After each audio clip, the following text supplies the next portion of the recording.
Up next, Lloyd Smith with his speech titled Blue and Black. Blue and Black, Lloyd Smith.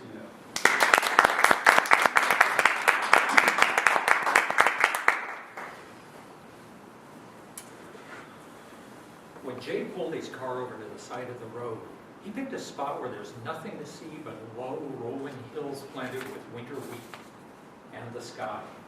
Mr. Toastmaster, fellow Toastmasters, and guests, on a typical December 31st, that sky would have been gray and low and threatening.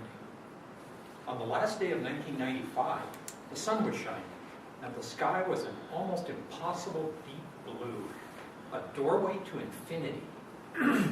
What was Jay thinking when he got out of his car, carefully locked the door, put the key in his pocket, and sat down cross-legged on the pavement?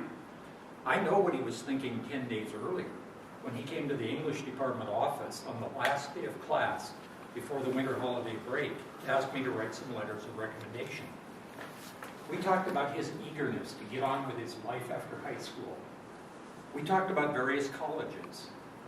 We talked about his plan to major in art, which nobody really understood. You see, Jay was an exceptional student. His 3.98 grade point average ranked him number 2 in his graduating class of 400. He was a very good athlete and a fine musician, and multi-talented 18-year-old kid standing right on the edge of infinite possibilities. Jay asked me what I thought. I told him I thought he should do what he loved. He'd have plenty of time later to make different plans if art didn't work out the way he hoped. When he left our office, he was happy. He said, "Have a great holiday." He said, "I'll see you right after the break." He said, "Merry Christmas," and handed me a little bundle wrapped in newspaper. It was a terracotta bust he had made in an art class, a caricature of me. Nearly every day for the last 18 years, I have looked at that bust when I sit down at my desk. When I do, I think of our last conversation, and I wonder, did Jay say something a little bit strange, but I didn't catch it? Was he actually saying goodbye to me, but I didn't realize it? Most haunting, was he asking me for help, but I didn't understand him? I'm never going to know, because 10 days later, while he was sitting cross-legged on the pavement, he must have seen an abyss opening before him. A chasm so dark, so deep, and so frightening that he decided to close his eyes, to close them against the blackness spreading beneath that infinite blue sky.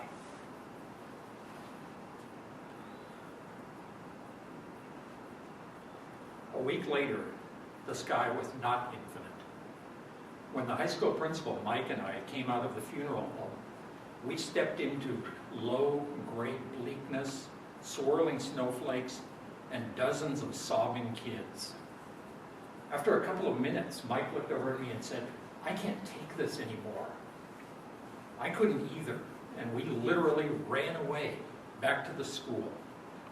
To a school filled with 1,200 other kids, all of whom had something that Jay somehow had lost: the courage and the strength to face their possibilities squarely and to step toward them with confidence, or at least with hope, or maybe just with curiosity. I began to wonder, how do we recognize the kids like Jay who somehow lose that confidence, that curiosity, that hope? I certainly wasn't prepared. I didn't know that every year, 1 million American teenagers attempt suicide, and 300,000 of them need medical care as a result. I didn't know that every year, 1 out of every 5 American teenagers actively considers suicide. And I didn't know that every year, 1,700 American teenagers, that's nearly 5 kids a day, die in suicides. This is not something that we can fix with an educational program or a pill. Jay taught me that we need to watch and nurture our teenagers just as carefully as we watch and nurture our small children. Teenagers like to pretend that they don't want or need our attention or our help as they make their way through those complicated and dark years. And we like to pretend that they are right about that.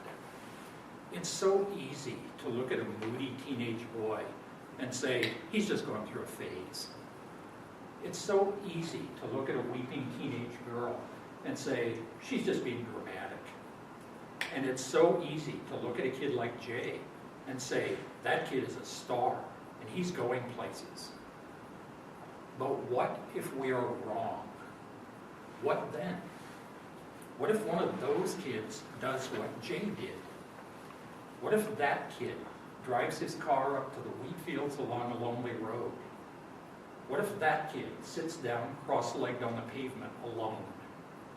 What if that kid is holding a .40 caliber Beretta pistol while he looks out and sees something black and frightening beneath that infinite blue sky, that beautiful and horrible sky? Mr. Toastmaster.